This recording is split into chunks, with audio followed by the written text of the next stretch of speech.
الحمد للہ وکفی وسلام علی عبادہ الذین اصطفی اما بعد فاعوذ باللہ من الشیطان الرجیم بسم اللہ الرحمن الرحیم وذروا ظاہر الاثم وباطنہ وقال الله تعالى في مقام آخر يا أيها الناس إنما بغيكم على أنفسكم وقال الله تعالى في مقام آخر يا أيها الذين آمنوا توبوا إلى الله توبة نصوحا وقال الله تعالى في مقام آخر ولا يحيق المكر السيء إلا بأهله سبحان ربك رب العزة عما يصفون وسلام على المرسلين والحمد لله رب العالمين اللهم صل على سيدنا ومولانا محمد وعلى آل سيدنا ومولانا محمد وبارك وسلم اللهم صل على سيدنا ومولانا محمد وعلى آل سيدنا ومولانا محمد وبارك وسلم اللهم صل على سيدنا ومولانا محمد وعلى آل سيدنا ومولانا محمد وبارك وسلم وذروا ظاہر الاثم وباطنہ، چھوڑ دو وہ گناہ جو تم ظاہر میں کرتے ہو یا چھپ کے کرتے ہو۔ گناہ کس کو کہتے ہیں؟ ہر وہ کام جو کتاب و سنت کے خلاف ہوگا اس کو گناہ کہا جاتا ہے۔ اللہ رب العزت کے حکموں کو توڑنا، نبی علیہ الصلوۃ والسلام کی سنت کو چھوڑنا، اس کو گناہ کہتے ہیں۔ تو اللہ رب العزت نے ہمیں حکم فرمایا کہ ہم وہ تمام گناہ چھوڑ دیں جو ہم ظاہر میں کرتے ہیں، کھلم کھلا کرتے ہیں یا چھپ چھپا کے کرتے ہیں۔ گناہ کی مثال ناسور کی مانند ہوتی ہے۔ جسم کے کسی حصے میں اگر کینسر ہو جائے تو اس کا علاج یہ ہوتا ہے کہ اس حصے کو کاٹ دیا جائے۔ اگر اس حصے کو نہیں کاٹیں گے تو وہ کینسر آگے بڑھتا جائے گا اور بالآخر انسان کی موت کا سبب بن جائے گا۔ اسی طرح گناہ جو ہے وہ کینسر کی مانند ہوتا ہے۔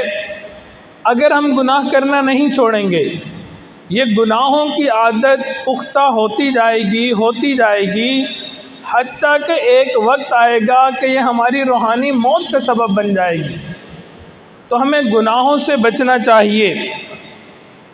گناہ کا آغاز مکڑی کے جالے کی طرح کمزور ہوتا ہے۔ آپ نے دیکھا مکڑی کا جالا ہوتا ہے، ہلکا سا ہوتا ہے، کئی دفعہ انسان پھونک مارتا ہے وہ جالا ختم ہو جاتا ہے، اتنا ہلکا ہوتا ہے۔ تو گناہ جو انسان شروع کرتا ہے وہ اسی طرح ہوتا ہے کہ جی میں تو بس یہ تھوڑا سا کام کر رہا ہوں، لیکن گناہ کا جو انجام ہوتا ہے وہ بحری جہاز کے لنگر کی طرح مضبوط ہوتا ہے کہ وہ بڑے سارے جہاز کو بھی ہولڈ کر کے رکھتا ہے۔ شروع میں انسان چھوڑتا ہے کہ جی میں نے آج گناہ کیا کل چھوڑ دوں گا، آج جھوٹ بولا ہے کل سے نہیں بولوں گا، آج نمازیں چھوڑی ہیں کل سے نماز پڑھنی شروع کر دوں گا، تو اب گناہ کر رہا ہوں کل سے یہ گناہ نہیں کروں گا، ابھی میں نے بد نظری کی ہے آئندہ بد نظری نہیں کروں گا۔ انسان یہ سوچتا ہے، کل کرتا رہتا ہے حتیٰ کہ یہ انسان کی عادت بن جاتی ہے اور اتنی پختہ عادت ہو جاتی ہے کہ انسان سے گناہ چھوڑنا ہی مشکل ہو جاتا ہے۔ آپ نے دیکھا ہوگا بعض اوقات درختوں کے اوپر ایک پیلی سی بیل چڑھی ہوتی ہے، اس نے پورے درخت کو پورا اچھی طرح کور کیا ہوتا ہے، اس کو کیا کہتے ہیں؟ اس کو آکاش بیل کہتے ہیں۔ اچھا خاصا صحت مند درخت ہوتا ہے، اس کے اوپر وہ پتلی پتلی چھوٹی چھوٹی وینز والی وہ ہوتی ہے جو بیل ہوتی ہے، وہ چڑھنا شروع کرتی ہے اور آہستہ آہستہ بڑھتی رہتی ہے حتیٰ کہ بڑا درخت پورا وہ کور کر لیتی ہے، اور اس کا انجام یہ ہوتا ہے کہ وہ درخت اینڈ پہ مر جاتا ہے، ختم ہو جاتا ہے، اور وہ بیل ہی بیل رہ جاتی ہے۔ تو انسان جب گناہ شروع کرتا ہے تو آکاش بیل کی مانند ہوتا ہے، بہت چھوٹا سا ہلکا سا، محسوس بھی نہیں ہوتا کہ انسان کوئی غلط کام کر رہا ہے، لیکن اس کا رزلٹ یہ ہوتا ہے کہ انسان کو روحانی موت مار دیا کرتا ہے۔ تو گناہوں سے ہمیں بچنا چاہیے۔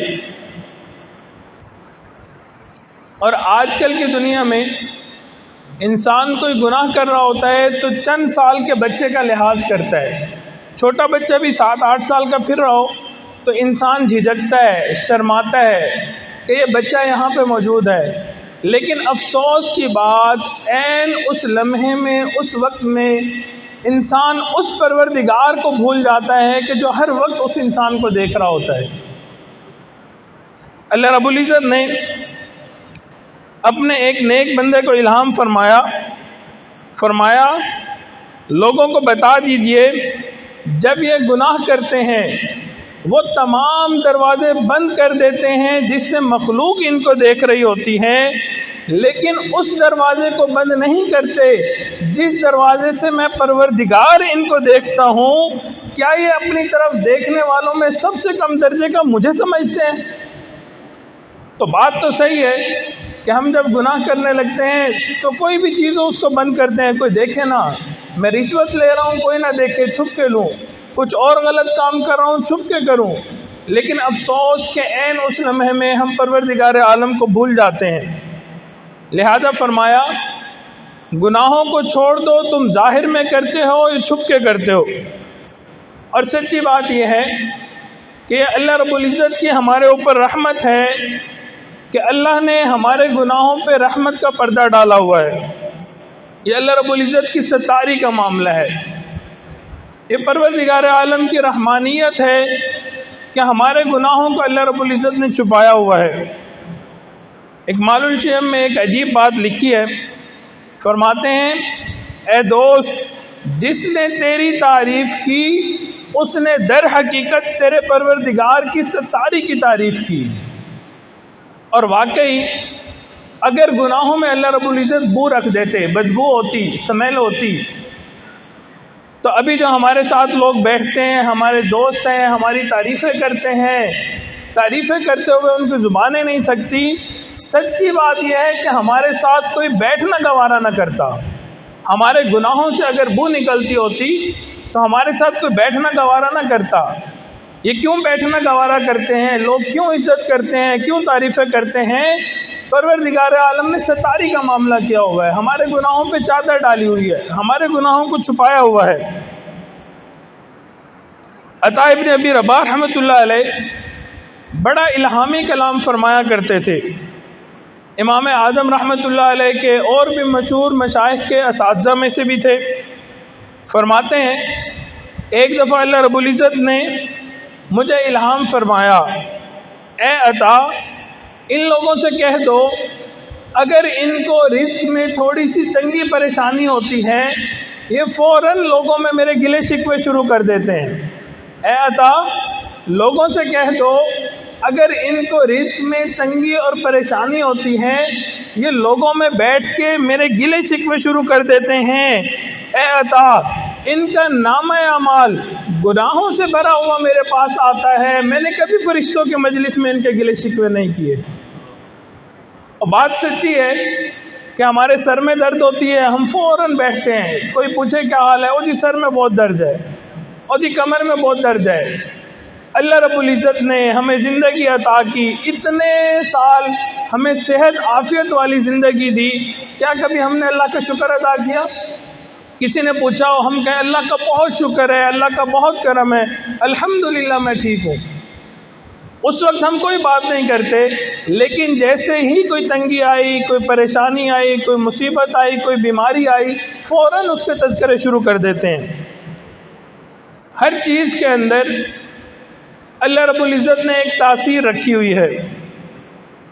گناہوں کے اندر یہ تاثیر ہے کہ اس کے ذریعے انسان کو ندامت ملتی ہے، گناہوں کے ذریعے انسان کو ندامت ملتی ہے۔ تو یوں سمجھ لیجئے دو باتیں لوہے کی لکیر کی مانند ہیں، گناہ سے انسان ندامت پاتا ہے، ذلت پاتا ہے، شرمندگی پاتا ہے، اور انسان نیکی کرتا ہے، بھلائی کرتا ہے تو اللہ رب العزت اس کو سلامتی عطا فرماتے ہیں۔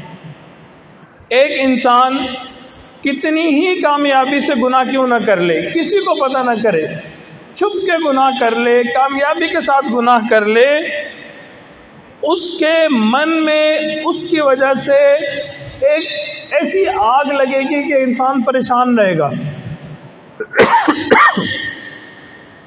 اللہ رب العزت بالآخر اس گناہ کو اگر وہ توبہ نہیں کرتا انسان کے لیے رسوائی اور ذلت کا سبب بنا دیں گے۔ اس لیے ہمارے اکابرین نے فرمایا مومن گناہ کو ایسے سمجھے جیسے کوئی بچھو ہوتا ہے۔ آپ دیکھ لیجئے بچھو چاہے چھوٹا ہو یا بڑا ہو، کوئی بھی اس کے قریب نہیں جاتا، اس کو پکڑنے کی کوشش نہیں کرتا۔ وجہ کیا ہے کہ یہ ڈس لے گا، زہر آ جائے گا، نقصان پہنچائے گا۔ تو اسی طرح گناہ چاہے چھوٹا ہو چاہے بڑا ہو، ہمیں اس سے بچنا چاہیے۔ چنانچہ عبداللہ بن عباس رضی اللہ تعالیٰ عنہ فرماتے تھے ہر وہ کام جس سے شریعت نے بچنے کا حکم دیا وہ گناہ کبیرہ ہے، ہر وہ کام جس سے شریعت نے بچنے کا حکم دیا وہ گناہ کبیرہ کہلاتا ہے۔ شیطان کی کیا کنڈیشن ہوتی ہے؟ اس کی خواہش ہوتی ہے کہ وہ گناہ کو ہلکا کر کے، چھوٹا کر کے ہمارے سامنے پیش کرے، اور یہ اس کا بہت بڑا وار ہوتا ہے، یہ چھوٹا وار نہیں ہے، یہ اس کا بہت بڑا وار ہوتا ہے۔ وہ گناہ کے بارے میں اکثر کیا خیال دل میں ڈالتا ہے، یار یہ گناہ تو اکثر لوگ کرتے رہتے ہیں، گانے سن رہے ہیں یار یہ تو دنیا سنتی ہے، موویز دیکھ رہے ہیں یار یہ تو دنیا دیکھتی ہے، غیر محرم کو دیکھتے ہیں یار اس کے اندر کیا شرم جھجک والی بات ہے، یہ تو کوئی انہونی بات نہیں ہے۔ تو وہ گناہ کو ہلکا کرتا ہے، چھوٹا کر کے ڈالتا ہے، یہ تو ہو ہی جاتا ہے، اچھا جی یہ گناہ اس سے تو بچنا ہی مشکل ہے، اس سے تو بچنا ہی ممکن نہیں ہے۔ آج کل بے پردگی عام ہے، بے حیائی عام ہے، نگاہوں کو بچانا بہت مشکل کام ہے، تو شیطان اس طرح کے گناہوں کو چھوٹا کر کے پیش کرتا ہے۔ وجہ کیا ہوتی ہے؟ تاکہ یہ انسان یہ گناہ مستقل کرتا رہے۔ چنانچہ ایک فاسق آدمی گناہ کو ایسے سمجھتا ہے جیسے انسان کے ناک پہ مکھی بیٹھی ہے اور انسان اس کو اڑا دے، یعنی جیسے مکھی بیٹھی ہے بندہ یوں کرتا ہے مکھی اڑ جاتی ہے۔ تو فاسق و فاجر آدمی جو ہے گناہ اس کے سامنے اتنے ہلکے ہوتے ہیں کہ بھئی کوئی مسئلہ ہی نہیں ہے، کوئی بات ہی نہیں ہے۔ اور جو مومن بندہ ہوتا ہے، اللہ کو ماننے والا ہوتا ہے، اللہ کی عبادت کرنے والا ہوتا ہے، اس کے لیے گناہ ایک پہاڑ کی مانند ہوتا ہے۔ اس سے تھوڑی سی غلطی ہو جاتی ہے نا، اس کو ایک بے چینی لگ جاتی ہے، چین نہیں آتا، کیا ہوا؟ وہ جی آج میرے سے سنت قضا ہو گئی، آج میں نے بد نظری کر لی، آج میرے سے کوئی غلط کام ہو گیا، میں نے جھوٹ بول دیا، اب اس کو ایک بے چینی لگی ہوئی ہے۔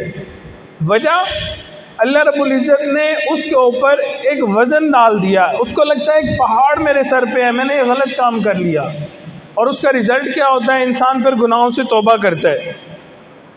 اور کئی مرتبہ شیطان گناہوں کو مزین کر کے پیش کرتا ہے۔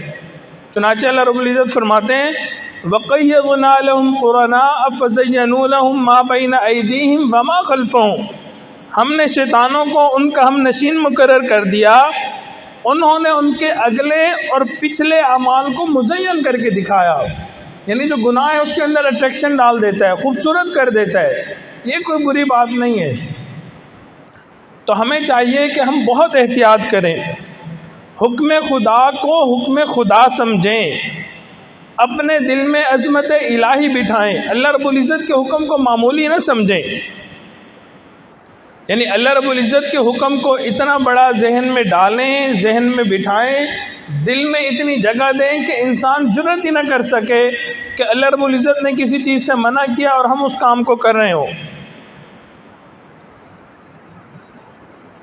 اسی لیے کہا گیا کہ چھوٹے گناہوں سے بھی بچنا چاہیے اور چھوٹے گناہوں کو بھی نہیں کرنا چاہیے۔ کیوں؟ پہاڑ بھی چھوٹے چھوٹے کنکر اور پتھروں سے مل کے بنا کرتے ہیں، تو انسان جو کبیرہ گناہ کرتا ہے وہ عام طور پہ ایک ہی دفعہ میں نہیں کر لیتا، چھوٹے چھوٹے گناہ کر رہا ہوتا ہے، وہ چل رہے ہوتے ہیں، روٹین ہوتی ہے، آہستہ آہستہ شیطان جرأت پیدا کرتا ہے، پھر انسان بڑے گناہ کرنے شروع کر دیتا ہے۔ اور جب انسان چھوٹے گناہوں پہ بھی اصرار کرتا ہے، بار بار چھوٹے گناہ کرتا ہے، تو وہ بھی چھوٹے گناہ نہیں رہتے، وہ بھی گناہ کبیرہ بن جاتے ہیں۔ اکثر صحابہ کرام گفتگو کیا کرتے تھے اور گفتگو کے دوران یہ اقوال دہرایا کرتے تھے جس کا مفہوم ہے اصرار سے، یعنی بار بار کرنے سے کوئی گناہ چھوٹا نہیں رہتا اور استغفار کرنے سے کوئی گناہ بڑا نہیں رہتا۔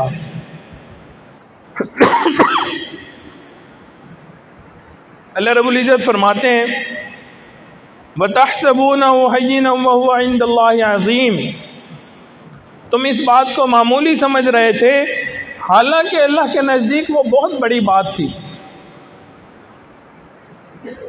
تو بعض اوقات ہم کوئی گناہ کرتے ہیں، ہم سمجھتے ہیں یار یہ تو معمولی سا گناہ ہے، جبکہ اللہ رب العزت کے ہاں وہ بہت بڑا گناہ ہوتا ہے۔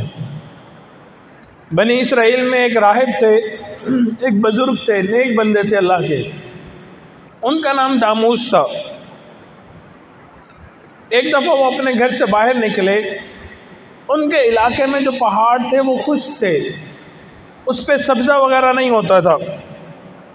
چنانچہ جب وہ باہر نکلے، ان کی نظر پہاڑ پہ گئی تو ان کے دل میں خیال پیدا ہوا کاش یہ سرسبز پہاڑ ہوتے، یہاں پہ گرینری ہوتی، آبشاریں ہوتی، مرغزاریں ہوتی، کیا خوبصورت منظر دکھائی دیتا۔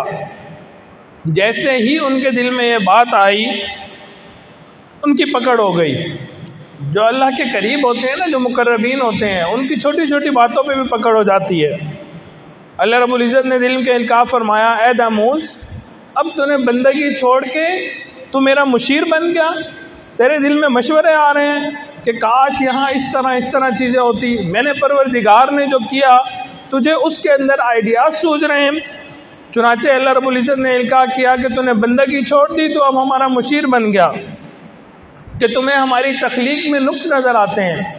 جیسے ہی یہ القاء ہوا فوراً رونا دھونا شروع کر دیا، توبہ طائب ہوئے، اللہ سے معافی مانگی اور نیت کی کہ جب تک واضح طور پہ اللہ کی طرف سے کوئی نشانی نہیں آ جائے گی میں کچھ نہیں کھاؤں پیوں گا، جب تک مجھے احساس نہیں ہوگا کہ اللہ رب العزت نے میری یہ غلطی معاف کر دی، اس وقت تک میں نے کچھ نہیں کھانا پینا۔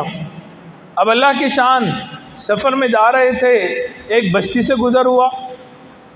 اب اس بستی کے اندر کوئی تقریب تھی، انہوں نے جب حضرت کو دیکھا کہ حضرت گزر رہے ہیں، اب وہ حضرت کے پاس آئے اور حضرت کو کھانے کی دعوت دی۔ حضرت نے منع کر دیا کہ میں نے کھانا نہیں کھانا۔ اب انہوں نے وہاں سے اصرار کرنا شروع کیا، زور دینا شروع کیا، نہیں حضرت کھانا کھائیں۔ حضرت نے کہا میں نہیں کھاؤں گا۔ اب ادھر سے اصرار اور ادھر سے انکار، وہ زور دے رہے ہیں اور حضرت بار بار منع کر رہے ہیں۔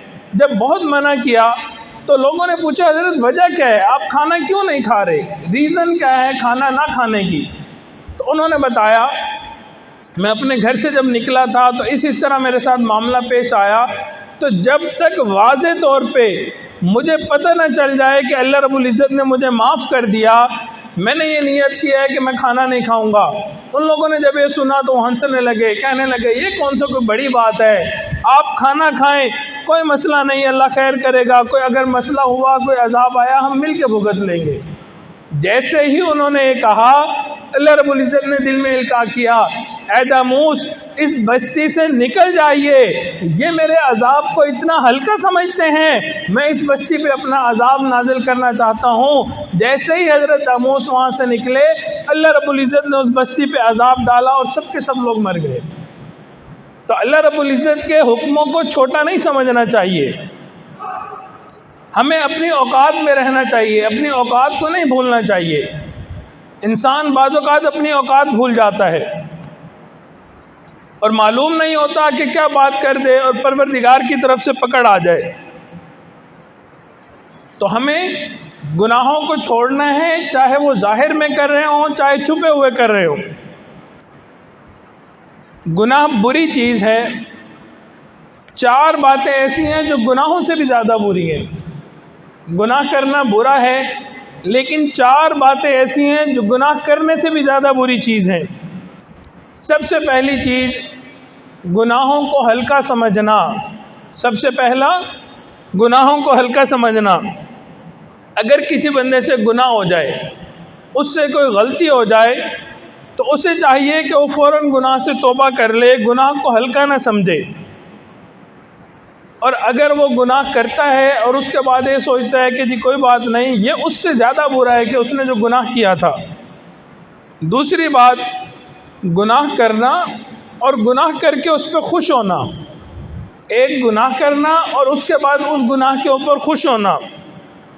جیسے عورتیں کہتی ہیں، آپ نے سنا ہوگا کہ میں نے اس کو ایسی بات کی وہ جلتی رہی ہوگی، میں نے ایسی بات کی کہ اس کو دل کے جلا کے رکھ دیا. یہ جو چیزیں ہوتی ہیں نا کہ ایک غلط بات کرنا، اگلے کو دکھ دینا اور پھر اس کے اوپر اترانا کہ جی میں نے ایسا کر دیا کہ اس کو لگ پتا گیا ہوگا، تو گناہوں پہ خوش ہونا یہ اس سے بھی بری بات ہے.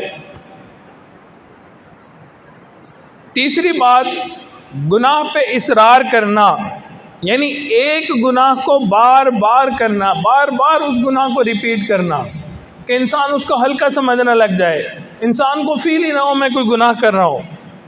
اور چوتھی بات گناہ کے اوپر فخر کرنا، گناہ کے اوپر اترانا کہ گناہ کر لیے کوئی مسئلے والی بات ہی نہیں ہے. تو یہ جو 4 چیزیں ہیں یہ گناہ کرنے سے بھی زیادہ بری چیزیں ہیں. فقی ابو الیث سمرقندی رحمۃ اللہ علیہ تنبیہ الغافلین میں فرماتے ہیں، کبیرہ گناہ جب انسان کرتا ہے تو اس کے اندر 10 باتیں ہوتی ہیں. جب کبیرہ گناہ کرتا ہے تو اس کے اندر 10 باتیں ہوتی ہیں، اس کا جو رزلٹ نکلتا ہے. پہلی چیز، اس شخص سے اللہ رب العزت ناراض ہو جاتے ہیں جو گناہ کا ارتکاب کرتا ہے، وہ اپنے مالک کو، اپنے رازق کو ناراض کر بیٹھتا ہے.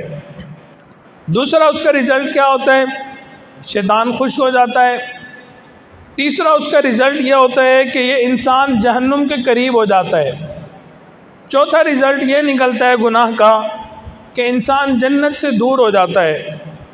پانچواں یہ رزلٹ ہوتا ہے کہ وہ اپنے نفس کے ساتھ، اپنے آپ کے ساتھ، اپنے جسم کے ساتھ بے وفائی کرتا ہے، گویا اس نے اپنے جسم کو آگ میں ڈالنے کے قابل بنا دیا. چھٹی چیز، وہ اپنے نفس کو ناپاک کر لیتا ہے. ساتواں کام یہ ہوتا ہے کہ انسان کی نگرانی پہ جو فرشتے مامور ہوتے ہیں ان کو تکلیف پہنچاتا ہے. جب ہم گناہ کرتے ہیں، جو ہمارے ساتھ فرشتے ہوتے ہیں ان کو تکلیف پہنچتی ہے اس سے. آٹھویں چیز، وہ نبی علیہ الصلوۃ والسلام کو قبر مبارک میں غمگین کرتا ہے. کیا مطلب؟ فرماتے ہیں کہ ہمارا نامہ اعمال جو ہے وہ نبی علیہ الصلوۃ والسلام کو پیش کیے جاتے ہیں. تو محبوب علیہ الصلوۃ والسلام کے سامنے جب امت کے گناہوں سے بھرے ہوئے نامہ اعمال آتے ہیں تو آقا علیہ الصلوۃ والسلام غمگین ہو جاتے ہیں کہ میری کیسی امت ہے. میں ساری رات اس امت کے لیے رویا کرتا تھا، ساری رات دعائیں کیا کرتا تھا، اور آج اسی امت کے نامہ اعمال گناہوں سے بھرے ہوئے میرے سامنے آ رہے ہیں. سوچئے محبوب علیہ الصلوۃ والسلام کے دل پہ کیا غم گزرتا ہوگا. نواں جو اثر ہوتا ہے کہ یہ انسان باقی مخلوق کے ساتھ خیانت کرتا ہے، اس لیے کہ گناہ کے صدور سے اللہ رب العزت کی طرف سے اترنے والی برکتیں بعض اوقات ختم ہو جایا کرتی ہیں. تو انسان گناہ کرتے ہیں اور دوسری مخلوق بھی محروم ہو جاتی ہے. مثال کے طور پہ گناہ کرتے ہیں، بارشیں رک جاتی ہیں. اب انسان تو اس سے محروم ہوا، جانور پرندے وہ بیچارے بھی محروم ہو جاتے ہیں. اور 10واں رزلٹ یہ نکلتا ہے، انسان جہاں پہ گناہ کرتا ہے زمین کا وہ ٹکڑا قیامت کے دن اسی انسان کے خلاف گواہی دے گا. تو انسان زمین کے اس ٹکڑے کو اپنے خلاف گواہ بنا لیتا ہے. اللہ رب العزت فرماتے ہیں یومئذ تحدث اخبارها بان ربک اوحی لها، اس دن یہ زمین اپنی خبریں نشر کرے گی. کیوں؟ کہ پروردگار نے اس کو حکم دیا ہوگا. یہ جو ہم گناہ کرتے پھرتے ہیں اور ہم سمجھتے ہیں کسی کو پتہ نہیں چلا، نہ کل قیامت کے دن یہی زمین کا ٹکڑا، یہی جگہ جہاں ہم گناہ کرتے ہیں، یہی ہمارے خلاف گواہی دے رہا ہوگا۔ اچھا، عام طور پہ گناہ کرنے کی وجوہات کیا بنتی ہیں، ریزنز کیا ہوتی ہیں گناہ کرنے کی؟ عام طور پہ 4 وجوہات بنتی ہیں جس کی وجہ سے انسان گناہ کرتا ہے، اور ان وجوہات کا اللہ رب العزت نے قرآن مجید میں جواب بھی سمجھا دیا۔ پہلی وجہ کیا؟ پہلی وجہ یہ بنتی ہے کہ انسان جب گناہ کر رہا ہوتا ہے تو وہ سوچتا ہے کہ کوئی مجھے نہیں دیکھ رہا۔ جب وہ گناہ کرتا ہے تو کیا سوچتا ہے؟ کوئی مجھے نہیں دیکھ رہا۔ جب دل میں انسان کے یہ احساس آ جاتا ہے نا کہ کوئی مجھے دیکھ نہیں رہا، پھر انسان کے اندر جرأت آتی ہے گناہ کرنے کی، پھر انسان گناہ کرتا ہے۔ اللہ رب العزت نے قرآن مجید میں اس کا جواب فرمایا ان ربک لبالمرصاد، تیرا رب تیری گھات لگائے ہوئے ہے، وہ تجھے اتنی غور سے دیکھ رہا ہے جیسے کوئی شکاری اپنے شکار کو دیکھ رہا ہوتا ہے۔ جب شکار کرنا ہو نا، شکاری آخری لمحے میں اتنے غور سے دیکھ رہا ہوتا ہے، پن ڈراپ سائلنس ہوتی ہے اور بالکل ٹکٹکی بندی ہوتی ہے، اس کو ادھر ادھر کی کوئی پرواہ نہیں ہوتی، کچھ پتہ نہیں ہوتا۔ تو اللہ رب العزت کیا فرما رہے ہیں؟ ان ربک لبالمرصاد، اللہ رب العزت اس طرح ہمیں دیکھ رہے ہیں۔ تو ہمارے اندر یہ جرأت ہی نہیں آنی چاہیے کہ ہمیں کوئی دیکھ ہی نہیں رہا۔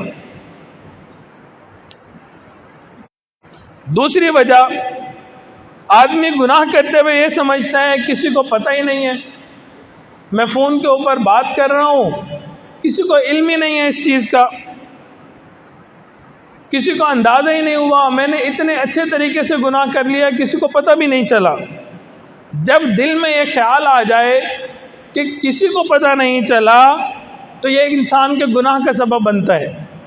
اللہ رب العزت نے قرآن مجید میں اس کا جواب فرمایا تاکہ ہم یہ نہ سوچتے پھریں کسی کو پتہ نہ چلا۔ فرمایا یعلم خائنۃ الاعین وما تخفی الصدور، وہ ایسا پروردگار ہے جو آنکھوں کی چوری کو بھی جانتا ہے، ان باتوں کو بھی جانتے ہیں جو ہمارے سینوں کے اندر پوشیدہ ہیں۔ بعض اوقات انسان بیٹھا ہوتا ہے نا تو سامنے والے کو آنکھ سے اشارہ کرتا ہے کہ ساتھ والے کو بھی پتہ نہیں چلتا۔ تو اللہ رب العزت نے بتا دیا پہلے سے کہ یہ نہ سوچنا کہ مجھے معلوم نہیں ہے، ہماری آنکھوں کی جو چوری ہے اللہ رب العزت اس کو بھی جانتے ہیں، ہمارے دلوں میں سینوں میں جو راز پوشیدہ ہیں پروردگار عالم اس سے بھی واقف ہے۔ اب بندہ یہ کیسے سوچ سکتے ہیں کہ کسی کو علم ہی نہ ہوا؟ تو معلوم ہوا کہ اللہ رب العزت سب کچھ جانتے ہیں، جو ہم نے کیا یا کرنے کا ارادہ رکھتے ہیں اللہ رب العزت اس کو بھی جانتے ہیں۔ تیسری وجہ، آدمی یہ سمجھتا ہے میرے پاس کوئی نہیں، میں گھر میں اکیلا ہوں، میں جو مرضی کرتا پھروں، جس کا ڈر تھا وہ اب نہیں ہے، اب میں جو مرضی گناہ کروں۔ جب یہ احساس اس کے دل میں آ جاتا ہے، بعض اوقات دیکھا ہے والد گھر میں ہو، بیٹا کوئی الٹی حرکت نہیں کرتا، والد سفر میں گئے ہیں، اب وہ شرارتیں کر رہا ہے، الٹی حرکتیں کر رہا ہے، غلط کام کر رہا ہے، کیوں؟ والد نہیں ہے، تو اس کو لگتا ہے کوئی دیکھنے والا نہیں، کوئی پوچھنے والا نہیں ہے۔ تو اللہ رب العزت فرماتے ہیں تم جہاں 3 ہوتے ہو وہاں چوتھا ہوتا ہوں، 4 ہوتے ہو تو میں 5واں ہوتا ہوں۔ وَهُوَ مَعَكُمْ أَيْنَمَا كُنْتُمْ، تم جہاں کہیں بھی ہوتے ہو میں پروردگار تمہارے ساتھ ہوتا ہوں۔ چوتھی وجہ جس کی وجہ سے انسان گناہ کرتا ہے، جو ریزن بنتی ہے، انسان یہ سمجھتا ہے میرا کوئی کچھ نہیں بگاڑ سکتا۔ انسان کیا سمجھتا ہے؟ میرا کوئی کچھ نہیں بگاڑ سکتا۔ بات فوت ہو گیا، بچہ جوان ہو گیا، ماں سے ڈرتا نہیں ہے، اب وہ برے کام کرتا ہے، نڈر ہو جاتا ہے، دوسروں سے کہتا ہے تم میرا کیا بگاڑ لو گے، کسی کی بات نہیں سنتا۔ جب یہ احساس دل میں آ جائے کہ کوئی میرا کچھ نہیں بگاڑ سکتا، پھر انسان گناہوں کے راستے پہ چل پڑتا ہے۔ اللہ رب العزت نے اس کا جواب بھی سمجھا دیا، فرمایا ان اخذہ علیم شدید، بلا شبہ اس کی پکڑ بہت سخت اور بہت شدید ہے۔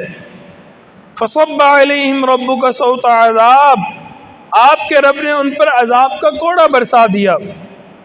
بنی اسرائیل کو ایک جگہ اللہ رب العزت نے فرمایا فإنی أعذبه عذاب لا أعذبه أحدا من العالمین، میں اس کو ایسا عذاب دوں گا کہ ویسا عذاب جہانوں میں کسی کو نہیں دیا ہوگا۔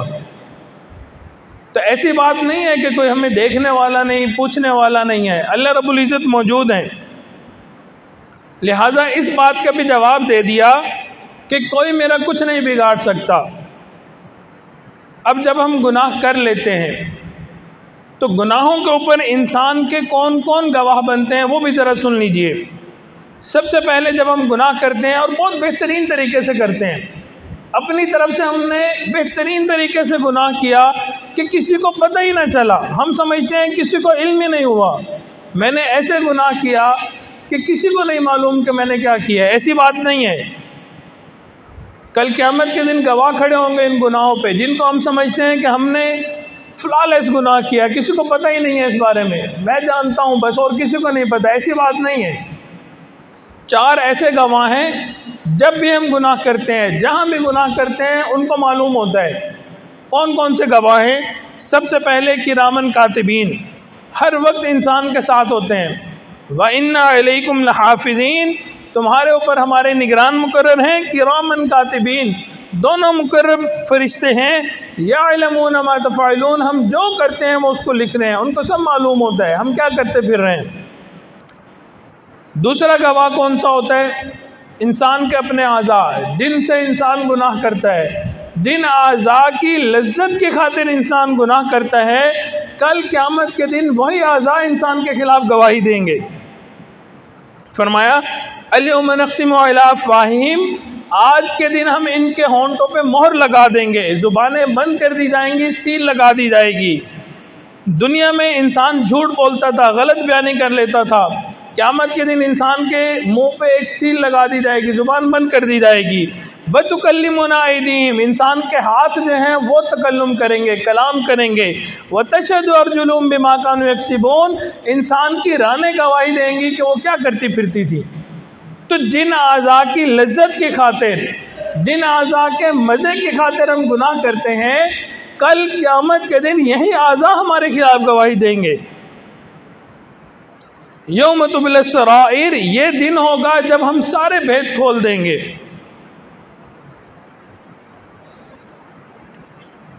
ہمارے اکابرین اس آیت کو پڑھ کے بار بار رویا کرتے تھے۔ یوم تبلی السرائر، اس دن انسان کے سارے بھیدوں کو کھول دیا جائے گا۔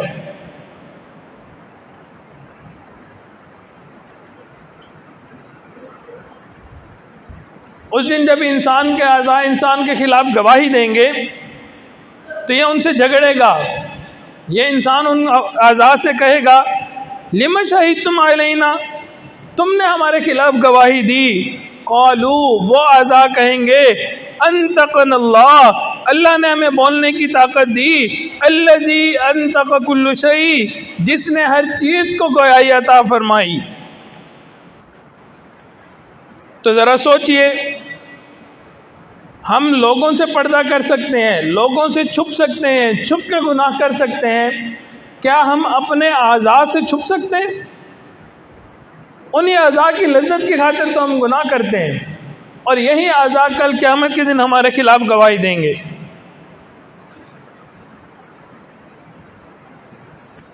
تیسری گواہی، زمین کا وہ ٹکڑا جہاں پہ انسان گواہی دیتا ہے، جس جگہ پہ ہم گناہ کرتے ہیں، کہیں پہ بھی ہو، قیامت کے دن زمین کا وہ حصہ، وہ ٹکڑا انسان کے خلاف گواہی دے گا کہ پروردگار عالم کوئی نہیں تھا، میرے اوپر اس نے گناہ کیا اور مجھے ناپاک کر دیا۔ تو زمین کا وہ حصہ قیامت کے دن گواہی دے گا۔ یومئذ تحدث اخبارها بان ربک اوحی لها، اس دن یہ خبریں اپنی نشر کرے گی زمین، کیونکہ پروردگار نے اسے حکم دیا ہوگا۔ چوتھی گواہی انسان کا نامہ اعمال، وَإِذَا الصُّحُفُ نُشِرَتْ، وہ صحیفہ، وہ فائل جو اس دنیا میں ہماری تیار ہو رہی ہے، جو بن رہی ہے، ہم جو کچھ کر رہے ہیں اس میں لکھا جا رہا ہے، کل قیامت کے دن وہ صحیفہ، وہ فائل اللہ رب العزت کے سامنے پیش کی جائے گی۔ انسان اس کو دیکھے گا، وَوُضِعَ الْكِتَابُ فَتَرَى الْمُجْرِمِينَ مُشْفِقِينَ مِمَّا فِيهِ، جب کتاب پیش کی جائے گی مجرم لوگ دیکھیں گے جو کچھ اس میں لکھا ہوگا اس کو دیکھ کے گھبرائیں گے. وَيَقُولُونَ کہیں گے یا ویلتنا ما لِهَذَا الْكِتَابِ اے ہماری بربادی یہ کیسی کتاب ہے لا یغادر صغیرۃ ولا کبیرۃ الا احصاها کوئی چھوٹا بڑا عمل ایسا نہیں جو اس کے اندر لکھا نہ گیا ہو، مینشن نہ کیا گیا ہو. اللہ رب العزت فرمائیں گے وَوَجَدُوا مَا عَمِلُوا حَاضِرًا جو کچھ ہے تمہارے اپنے ہاتھوں کی کمائی ہے. وَلَا يَظْلِمُ رَبُّكَ أَحَدًا تمہارا پروردگار کسی پہ ظلم نہیں کرتا. ہمارے اپنے کیے ہوئے گناہ ہوں گے جو اس کے اندر لکھے گئے ہوں گے. تو اسی لیے گناہوں کا ایک ہی حل ہے کہ ہم سچی توبہ کر لیں، اللہ رب العزت سے سچی معافی مانگ لیں. ایک شخص ابراہیم ادم رحمۃ اللہ علیہ کے پاس آیا، نوجوان تھا، کہنے لگا کہ حضرت گناہ کا مرتکب ہوتا ہوں، گناہ کرتا ہوں اور گناہ چھوڑ بھی نہیں سکتا، اور ڈر بھی لگتا ہے کہ عذاب ہوگا. گناہ کرتا ہوں اور گناہ کو چھوڑ نہیں سکتا لیکن ڈر بھی لگتا ہے کہ عذاب ہوگا، لہٰذا کوئی ایسا طریقہ بتائیں کہ میں گناہ بھی کرتا رہوں اور عذاب سے بھی بچ جاؤں. اب بزرگوں کے پاس گیا کہ جی بتائیں کوئی ایسا طریقہ کہ میں گناہ بھی کرتا رہوں اور عذاب سے بھی بچ جاؤں.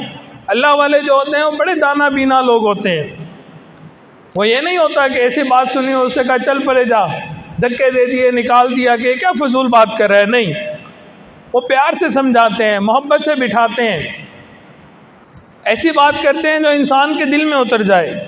حضرت نے فرمایا ہاں میں آپ کو طریقہ بتاتا ہوں جس سے آپ گناہ بھی کرنا اور عذاب سے بھی بچ جانا. اب جیسے ہی اس نے یہ سنا وہ بڑا خوش ہو گیا کہ بھئی حضرت مجھے کوئی ایسا طریقہ بتانے لگے ہیں کہ میں گناہ بھی کروں گا اور عذاب سے بھی بچ جاؤں گا. چنانچہ خوش ہوا اور سننے کے موڈ میں آ گیا. کہنے لگا کہ حضرت کون سا ایسا طریقہ ہے کہ میں گناہ بھی اپنا یہ کرتا رہوں اور اللہ کے عذاب سے بھی میں بچ جاؤں. تو انہوں نے فرمایا کہ میرے بھائی پہلی تجویز میری یہ ہے کہ اگر گناہ کرنا ہے تو ایسے گناہ کرو کہ اللہ کی نگاہ سے اوجھل ہو جاؤ، ایسے گناہ کرو کہ اللہ کی نگاہوں سے اوجھل ہو جاؤ. اب وہ سوچ میں پڑ گیا، کہنے لگا کہ حضرت یہ تو ممکن ہی نہیں ہے، جہاں بھی گناہ کروں گا اللہ رب العزت دیکھ رہے ہیں تو پاسبل ہی نہیں ہے. پھر حضرت نے کہا اچھا چلو میں تمہیں دوسری تجویز دیتا ہوں، تم اللہ کا دیا ہوا رزق کھانا چھوڑ دو. جب تم رزق نہیں کھاؤ گے کل قیامت کے دن اللہ رب العزت پوچھیں گے کہنا آپ کا دیا کھاتا نہیں تھا، میں جواب دے ہی نہیں ہوں. اس نے کہا یہ تو ممکن نہیں ہے، رزق تو سارا اللہ کا دیا ہوا ہے. پھر حضرت نے فرمایا اچھا میں یہ بتاتا ہوں تیسری ترکیب کہ یہ جو زمین اور آسمان ہے تم اس سے کہیں باہر نکل جاؤ اور باہر نکل کے نافرمانی کر لو، اور کل قیامت کے دن کہہ لینا کہ جی آپ کی جو جگہ بنائی ہوئی تھی زمین اور آسمان میں تو اس سے نکل کے گناہ کرتا تھا. انہوں نے کہا حضرت یہ تو ممکن نہیں ہے. اللہ رب العزت بھی قرآن مجید میں عجیب انداز میں فرماتے ہیں یا معشر الجن والانس ان استطعتم ان تنفذوا من اقطار السماوات والارض فانفذوا لا تنفذون الا بسلطان. اے گروہ جن و انسان اگر تمہیں یہ قدرت ہے کہ آسمان اور زمین کے حدود سے کہیں باہر نکل جاؤ، نکل کے دکھاؤ، بغیر زور کے نکل ہی نہیں سکتے. ممکن ہی نہیں ہے کہ ہم اللہ رب العزت کی گرفت سے باہر نکل سکیں. وہ کہنے لگا کہ حضرت یہ تو ممکن نہیں ہے. پھر حضرت نے فرمایا اچھا ایک اور طریقہ بتاتا ہوں. اس نے کہا وہ کیا؟ حضرت نے کہا تم گناہ کرتے رہو اور جب ملک الموت روح قبض کرنے کے لیے آئیں تو انہیں کہنا جی 5 منٹ ذرا صبر کریں، میں ذرا توبہ کے نفل پڑھ لوں، اللہ سے معافی مانگ لوں، پھر روح نکال لیں. تو کہنے لگا کہ حضرت ملک الموت سے کون بات کرے گا، وہ تو کسی کی نہیں سنتے، وہ تو جب آتے ہیں تو کھڑے پیر انسان کو جانا پڑتا ہے. اذا جاء اجلهم فلا يستأخرون ساعة ولا يستقدمون. جب موت آتی ہے نہ ایک لمحہ آگے نہ ایک لمحہ پیچھے، انسان کو اسی وقت اس دنیا سے جانا پڑتا ہے. پھر حضرت نے فرمایا اچھا ایک اور طریقہ ہے، جب تمہیں قبر میں دفن کر دیا جائے اس وقت منکر نکیر تم سے سوال کرنے آئے، تم کہہ دینا کہ تمہیں یہاں آنے کی اجازت نہیں ہے، نو وداؤٹ پرمیشن، قبر میں آنے کی اجازت نہیں ہے۔ آج کچھ لوگوں نے لکھا ہوتا ہے نا آفیسز کے باہر، جگہوں کے باہر، نو ایڈمیشن وداؤٹ پرمیشن، بغیر اجازت اندر آنے کی نہیں، آپ نہیں آ سکتے ہیں، تو آپ اس کو منع کر لینا۔ کہنے لگا کہ حضرت میں ان کو کیسے منع کروں گا؟ پھر فرمانے لگے ایک اور تدبیر بتاتا ہوں، قیامت کے دن تمہارے برے اعمال کو کھولا جائے گا، پروردگار عالم فرشتوں کو حکم دیں گے کہ اس کو گھسیٹ کے جہنم کی طرف لے کے جاؤ، یہ گناہ کرتا رہتا تھا، تم وہاں ضد کر کے کھڑے ہو جانا میں نے نہیں جہنم میں جانا۔ وہ کہنے لگا جی یہ کیسے ممکن ہے، آپ یہ کیسی باتیں کر رہے ہیں؟ اب جب اس نے یہ کہا کہ جی میری تو اوقات ہی نہیں ہے، میری تو حیثیت ہی نہیں ہے میں کچھ اس طرح کا کر سکوں، اب لوہا گرم تھا، چوٹ لگانے کی ضرورت تھی، حضرت نے فرمایا بھائی جب تمہاری کوئی حیثیت ہی نہیں ہے، تمہاری کوئی اوقات ہی نہیں ہے، تم اتنے بڑے پروردگار کی نافرمانی کیوں کرتے ہو؟ تم توبہ کیوں نہیں کر لیتے؟ تمہیں گناہ کر رہے کیوں ہیں؟ اب اس کے دل میں احساس ہوا، کہنے لگا حضرت آج سے میں گناہوں سے توبہ کرتا ہوں، آئندہ گناہ نہیں کروں گا۔ تو ہمیں بھی چاہیے کہ ہم اللہ رب العزت کے حکموں کے مطابق زندگی گزاریں۔ ہماری حیثیت ہی کیا ہے، ہماری مجال ہی کیا ہے کہ ہم اس پروردگار کی نافرمانی کریں؟ اور سچی بات یہ ہے کہ ہر گناہ کے ساتھ ایک پریشانی نتی ہوتی ہے۔ یہ ممکن ہی نہیں کہ انسان گناہ کرے اور بے چینی نہ ہو۔ کتنی ہی کامیابی سے کوئی گناہ کیوں نہ کر لے، انسان کو پریشانی ڈیفینیٹلی آئے گی، دل مضطرب ہو جائے گا، راتوں کی نیند ختم ہو جائے گی، کوئی نہ کوئی صورت پریشانی کے اللہ رب العزت نکال دیں گے۔ مسیح الامت حضرت مولانا مسیح اللہ خان صاحب رحمۃ اللہ علیہ کا قول ہے، فرماتے ہیں تم جتنا چاہو گناہ کر کے دیکھ لو، اگر اللہ نے دنیا کی زندگی کو جہنم نہ بنایا تو دیکھنا، انسان اسی دنیا کے اندر اپنی زندگی کو عذاب بنا لیتا ہے، ایسی زندگی گزار ہوتا ہے جیسے کسی عذاب کے اندر مبتلا ہو۔ عدل و انصاف فقط حشر پہ موقوف نہیں، زندگی خود بھی گناہوں کی سزا دیتی ہے۔ دنیا میں گناہوں کی سزا ملتی ہے، آخرت میں تو عذاب ہوگا ہی ہوگا۔ کذالک العذاب ولعذاب الآخرۃ اکبر۔ تو اللہ رب العزت نے فرمایا وَذَرُوا ظَاهِرَ الْإِثْمِ وَبَاطِنَهُ، چھوڑ دو وہ گناہ جو تم ظاہر میں کرتے ہو یا چھپ کے کرتے ہو۔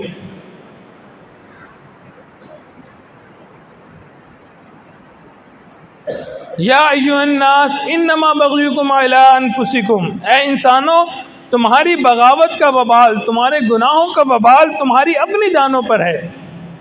تو انسان کو گناہوں کا وبال ضرور آتا ہے، یہ ممکن نہیں ہے کہ انسان گناہ کرے اور اس کے بعد کوئی وبال نہ آئے۔ ایک تابعی فرمایا کرتے تھے جب بھی میں نے اللہ رب العزت کے کسی حکم کی نافرمانی کی، اس کا اثر میں نے اپنی بیوی میں، اپنی سواری میں، اپنی اولاد میں کہیں نہ کہیں ضرور دیکھا کہ میں نے اللہ کی نافرمانی کی، میرے بیٹے نے میری نافرمانی کی، میری بیوی نے میری نافرمانی کی، حتیٰ کہ میری سواری نے میری نافرمانی کی۔ اللہ رب العزت فرماتے ہیں وَلَا يَحِيقُ الْمَكْرُ السَّيِّئُ إِلَّا بِأَهْلِهِ، بری چال کا وبال اس کے چلنے والے کے اوپر آتا ہے۔ تو جب انسان گناہوں کی تدبیر دل میں رکھتا ہے، سوچ رکھتا ہے، پھر یہ سوچ اسی کے اوپر واپس لوٹتی ہے۔ یہ جو نوجوان ہوتے ہیں غیر محرم کو میلی نظروں سے دیکھتے ہیں، غلط نظروں سے دیکھتے ہیں، جی ہاں یہ نظریں ہماری طرف بھی لوٹ کے آتی ہیں۔ ایک سنار تھا، اس کی بیوی بہت خوبصورت تھی۔ ایک دن وہ گھر آیا تو اس نے کیا دیکھا کہ بیوی بیٹھی ہوئی رو رہی ہے۔ پوچھنے لگا کہ کیوں رو رہی ہو؟ تو اس نے کہا یہ ہمارا نوکر جو ہے یہ بڑا نمک حرام ہے۔ تو اس نے سوال کیا کہ وجہ کیا؟ کہنے لگی کہ 10 سال ہم نے اس کو پالا ہے، یہ ہمارے گھر کی سبزی لے کے آتا ہے، بالکل گھر کے ممبرز کی طرح ہے۔ آج جب یہ سبزی لے کے آیا، جب مجھے سبزی پکڑانے لگا تو اس نے شہوت سے میرے ہاتھ کو چھوا، آج تک کبھی نہیں چھوا تھا، آج پہلی دفعہ اس نے حرکت کی۔ جب اس نے یہ بات کی خامد اپنے سر کو پکڑ کے بیٹھ گیا، کہنے لگا قصور نوکر کا نہیں ہے، اصل قصور میرا ہے۔ بیوی حیران ہو گئی، پوچھا وہ کیسے؟ اس نے بتایا میری دکان میں چوڑیاں ہوتی ہیں، میں عورتوں کو چوڑیاں پہناتا ہوں۔ آج ایک عورت چوڑی پہننے کے لیے آئی تھی، جب میں اس کو چوڑی پہنا رہا تھا میرے دل میں شہوت آئی، میں نے شہوت نے اس سے ہاتھ کو لگایا، اللہ نے اس کا بدلہ یہ دیا میری بیوی کو میری نوکر کے ذریعے ہاتھ لگوا دیا۔ تو انسان جب گناہ کرتا ہے اس کا وبال واپس لوٹ کے آتا ہے۔ لہٰذا ہمیں بھی اللہ کی نافرمانی سے توبہ کرنی چاہیے۔ اگر کسی نے گناہوں کی وجہ سے اللہ رب العزت سے جنگ کی ہوئی ہے تو اللہ رب العزت سے ہمیں معافی مانگنی چاہیے، ہم اللہ سے نہیں جنگ کر سکتے۔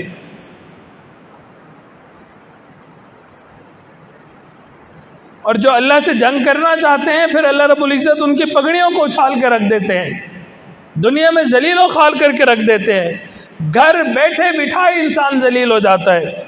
وَمَن يُهِنِ اللَّهُ فَمَا لَهُ مِن مُكْرِمٍ، جسے اللہ ذلیل کرنے پہ آ جاتے ہیں دنیا میں کوئی عزت دینے والا نہیں ہوتا۔ تو سچی بات یہ ہے کہ آج کے دن ہم اپنے دلوں میں یہ پکا ارادہ کریں کہ ہم نے گناہوں سے سچی توبہ کرنی ہے۔ اللہ رب العزت نے بھی توبہ کا دروازہ کھلا رکھا ہوا ہے،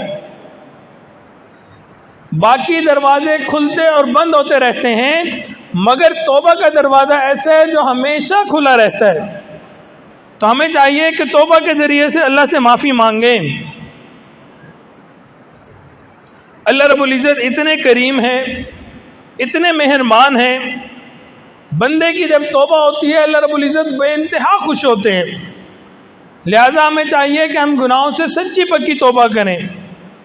سوچئے وہ پروردگار اتنا رحیم و کریم ہے، جب اللہ رب العزت نے شیطان کو حکم دیا اسجدوا لآدم، آدم علیہ السلام کو سجدہ کرو، اس نے سجدہ نہ کیا، فسجدوا الا ابلیس، تمام فرشتوں نے سجدہ کیا مگر ابلیس نے نہ کیا۔ اب اللہ رب العزت کو جلال آیا، غصہ آیا، اللہ رب العزت نے کیا فرمایا؟ فخرج منها فإنك رجیم، دفع دور ہو جا، تم مردود ہے۔ وَإِنَّ عَلَيْكَ لَعْنَتِي إِلَىٰ يَوْمِ الدِّينِ، قیامت تک تیرے اوپر لعنتیں برسیں گی۔ اب اللہ رب العزت کے جلال کا یہ عالم تھا کہ اس نے آدم علیہ السلام کو سجدہ نہ کیا، اللہ رب العزت نے جلال کے عالم میں یہ کہا۔ اب شیطان کو پتا تھا کہ عین جلال کے عالم میں بھی اللہ سے مانگا جا سکتا ہے۔ اب اس نے کیا اللہ سے دعا مانگی؟ رب انظرنی الی یوم یبعثون، اے اللہ مجھے قیامت تک کی مہلت دے دیجئے۔ اللہ نے جلال کے عالم میں اس کو کیا کہا؟ انک من المنذرین، جا تجھے میں نے مہلت دے دی۔ یہاں علماء نے ایک نکتہ لکھا، بہت اہم نکتہ ہے، جب عین جلال کے حالت میں شیطان اللہ رب العزت کے حکم کو ماننے سے انکار کر رہا ہے، اللہ رب العزت کو نافرمانی کر رہا ہے اللہ کے حکم کی، اللہ رب العزت نے اس وقت میں اس کی بات کو مان لیا اور اس کو قبول کر لیا، اس کو قیامت تک کے لیے مہلت دے دی۔ اے امت محمدیہ کے غلاموں، اگر تم اللہ کے جمال کے عالم میں اللہ سے مانگو گے، اللہ رب العزت توبہ کیسے نہیں قبول کریں گے؟ یقیناً اللہ رب العزت توبہ قبول کریں گے۔ یہ شیطان ہمارے دماغوں میں ڈالتا ہے کہ اتنے بڑے گناہ کرتے ہو تمہاری تو توبہ ہی نہیں ہونی۔ ہمیں چاہیے ہم شیطان سے یہ سوال کریں، او بدبخت و مردود، جب اللہ غصے کے عالم میں تجھے معاف کر سکتے ہیں، تجھے ٹائم دے سکتے ہیں، تو اللہ ہمارے گناہوں کو کیوں نہیں معاف کر سکتے؟ اب جب شیطان کو مہلت مل گئی، بدبخت تھا، قسم اٹھا کے کہنے لگا میں اولاد آدم کو بھٹکاؤں گا، ورغلاؤں گا، ان سے گناہ کرواؤں گا، وَلَا تَجِدُ أَكْثَرُهُمْ شَاكِرِينَ، اکثر اس میں سے ناشکرے ہوں گے۔ اے اللہ آپ دیکھیں گے اکثر ان میں سے ناشکرے ہوں گے۔ جب اس نے قسم کھا کے یہ کہا فَبِعِزَّتِكَ لَأُغْوِيَنَّهُمْ أَجْمَعِينَ، تیری عزت کی قسم میں ان سب کو گمراہ کروں گا۔ پروردگار عالم کی رحمت کو جوش آیا، فرمایا اے شیطان بدبخت، اے مردود تو قسمیں کھاتا ہے، میرے بندوں کو بھٹکائے گا، ورغلائے گا، نافرمان بنائے گا، مجھ سے دور لے جائے گا۔ وعزتی وجلالی وارتفاع مکانی لا ازال اغفر لهم واستغفرونی، مجھے میرے عزت کی قسم، مجھے میرے جلال کی قسم، میرے بلند مرتبے کی قسم، میں اس وقت تک ان کی توبہ قبول کرتا رہوں گا جب تک یہ توبہ کرتے رہیں گے۔ اس نے ایک قسم کھائی تھی، اللہ نے 3 قسمیں کھا کے جواب دیا کہ تو میرے بندوں سے گناہ کروائے گا، ورغلائے گا، بھٹکائے گا، سن لے کہ وہ توبہ کریں گے، میں ان کی توبہ کو قبول کروں گا۔ میرے بندے بتقاضۂ بشریت گناہ کرتے رہیں گے، کرتے رہیں گے، کرتے رہیں گے، اگر موت سے پہلے میرے در پہ آ کے سچی توبہ کر لیں گے، میں پروردگار ان کے تمام گناہوں کو معاف کر دوں گا۔ تو محترم جماعت، جب اللہ رب العزت توبہ قبول کرتے ہوئے نہیں تھکتے تو ہم توبہ کرتے ہوئے کیوں تھک جاتے ہیں؟ اس پروردگار سے معاملہ ہے، وہ چاہتے ہیں کہ اے میرے بندے، تجھے شیطان نے بھٹکایا، شیطان نے ورغلایا، تیرے سے گناہ کروا لیے، اب تو میرے دروازے پہ آ جا، توبہ کر لے، میں تیرے تمام گناہوں کو معاف کر دوں گا۔ یا ایھا الانسان ما غرک بربک الکریم، اے انسان، تجھے اپنے کریم پروردگار سے کس چیز نے دھوکے میں ڈال دیا؟ کیا خوبصورت انداز ہے، کتنے عجیب اور پیارے انداز سے اللہ رب العزت مخاطب ہیں۔ اللہ چاہتے ہیں کہ میرے بندے توبہ کریں، اسی لیے جب شیطان نے کہا کہ اے اللہ، میں ان کو دائیں سے، بائیں سے، آگے سے، پیچھے سے بہکاؤں گا، فرشتے حیران ہو گئے کہ اے اللہ، اس نے یہ کیا بات کر دی کہ دائیں سے، بائیں سے، آگے سے، پیچھے سے بھٹکائے گا، ورغلائے گا۔ اللہ رب العزت نے ارشاد فرمایا، اے میرے فرشتوں، حیران ہونے کی کوئی ضرورت نہیں۔ عرض کی یا اللہ، یہ چاروں سمت سے انسان کو بھٹکائے گا۔ اللہ رب العزت نے فرمایا، اس نے 4 سمتوں کا تذکرہ کیا، 2 سمتیں بھول گیا، ایک اوپر کی، ایک نیچے کی، لہذا میرے گناہ گار بندے اپنے گناہوں پہ نادم و شرمندہ ہو کے پکا عہد کر کے میرے پاس آئیں گے، اپنے ہاتھ کو اٹھائیں گے، اوپر کی طرف ہاتھ اٹھتے ہیں، مجھ پروردگار سے مانگیں گے، میں پروردگار تمام گناہوں کو معاف کر دوں گا۔ پھر فرمایا، اسی طرح میرے بندے گناہوں سے نادم و شرمندہ ہو کے اپنا سر سجدے میں ڈالیں گے، سر کا سمت نیچے کی طرف ہوگی، نیچے کی سمت سے شیطان وار نہیں کر سکتا، میں پروردگار ان کے گناہوں کو معاف کر دوں گا۔ تو میرے دوستو، ہمیں چاہیے کہ ہم اللہ رب العزت سے سچی توبہ کریں۔ جب توبہ انسان کرتا ہے، اللہ رب العزت بہت خوش ہوتے ہیں، وہ بڑے مہربان آقا ہے، اس لیے اللہ رب العزت فرماتے ہیں، اے میرے بندے، اگر تیرے گناہ آسمان کے ستاروں سے زیادہ ہیں، اے میرے بندے، اگر تیرے گناہ پوری دنیا کے ریت کے ذرات سے زیادہ ہیں، اے میرے بندے، اگر تیرے گناہ پوری دنیا کے درختوں کے پتوں سے زیادہ ہیں، اے میرے بندے، اگرچہ تیرے گناہ پوری دنیا کے پانی کے قطروں سے زیادہ ہیں، اے میرے بندے، تیرے گناہ کم ہیں، میری رحمت زیادہ ہے، وَرَحْمَتِي وَسِعَتْ كُلَّ شَيْءٍ، اے میرے بندے تو میرے در پہ آ جا، سچی توبہ کر لے، میں پروردگار تیرے گناہوں کو معاف کر دوں گا۔ یاد رکھیں، اگر مکھی کے سر کے برابر بھی بندے کی آنکھ سے آنسو نکلا اللہ رب العزت کے خوف کی وجہ سے، ندامت و شرمندگی کی وجہ سے، یہ ایک آنسو کبھی نہ کبھی انسان کے جہنم سے باہر نکلنے کا سبب بن جائے گا۔ کتابوں میں لکھا ہے، جہنم میں ایک جہنمی جل رہا ہوگا، وہ دیکھے گا کہ جنتی آئے ہیں اور اپنے جاننے والے لوگوں کی سفارشیں کر رہے ہیں اور جہنمیوں کو جہنم سے نکال کے لے کے جا رہے ہیں۔ کوئی بندہ ایسا نہیں ہوگا جو اس کا واقف کار ہو، جو اس کی سفارش کرے۔ وہ اپنی بے بسی دیکھے گا، پریشان ہوگا۔ حدیث مبارکہ میں ہے، جب کوئی بھی اس کی سفارش کرنے والا نہیں ہوگا، اس وقت اس بندے کی پلکوں کا ایک بال کھڑا ہوگا، عرض کرے گا، یا اللہ دنیا میں ایک مرتبہ یہ انسان آپ کے خوف کی وجہ سے رویا تھا، زیادہ آنسو نہیں نکلے تھے، اتنا آنسو تھا کہ میں پلکوں کا ایک بال گیلا ہوا تھا، آج میں گواہی دیتا ہوں کہ اس کے دل میں خوف خدا موجود تھا، اللہ رب العزت پلکوں کے ایک بال کے سبب اس کی مغفرت فرما دیں گے، جہنم سے نکال کے جنت عطا فرما دیں گے۔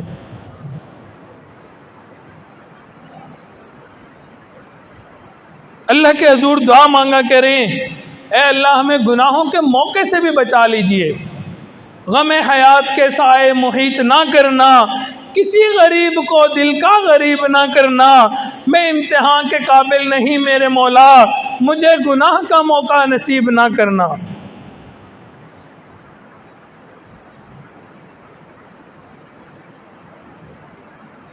قربان جائیں اس پروردگار پہ جو بندے گناہگار تھے، سزاوار تھے، ان کے بارے میں اللہ رب العزت فرماتے ہیں قُلْ یا عبادی، کہہ دیجئے اے میرے بندو، ان گناہوں کے باوجود اب ان کی نسبت سے خارج نہیں کرتے، اپنے بندے فرماتے ہیں لا تقنطوا من رحمت اللہ، اے میرے بندو میری رحمت سے مایوس نہ ہو۔ تو یاد رکھیں توبہ کرنے کو، رونے کو معمولی نہ سمجھیں، اللہ رب العزت کے ہاں اس کا بہت مقام ہے۔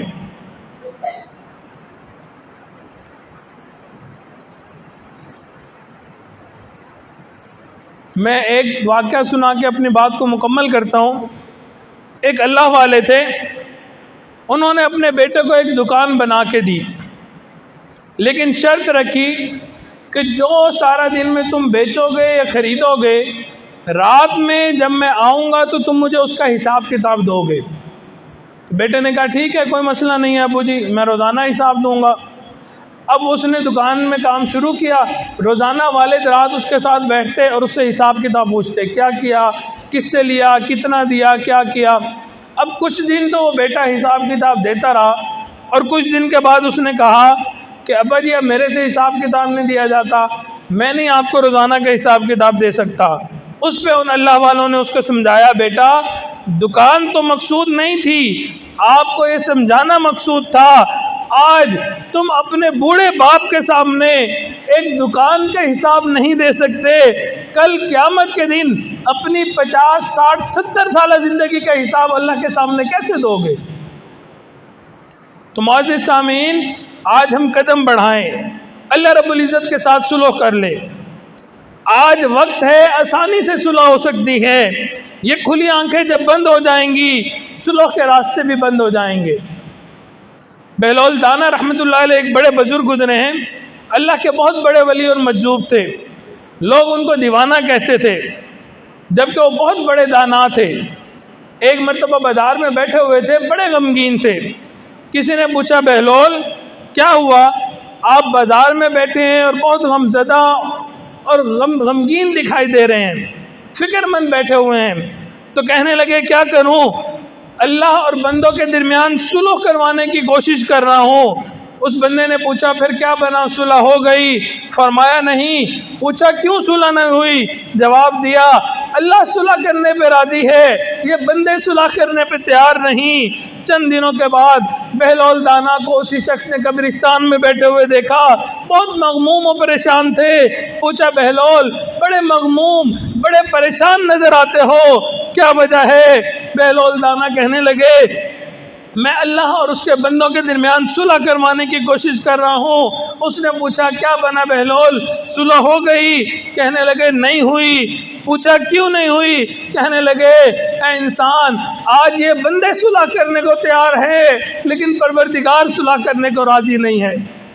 تو سچی بات یہ ہے ابھی وقت ہے، ہم اللہ کو منا لیں، اللہ سے صلح کر لیں، اپنے گناہوں پہ نادم و شرمندہ ہو جائیں۔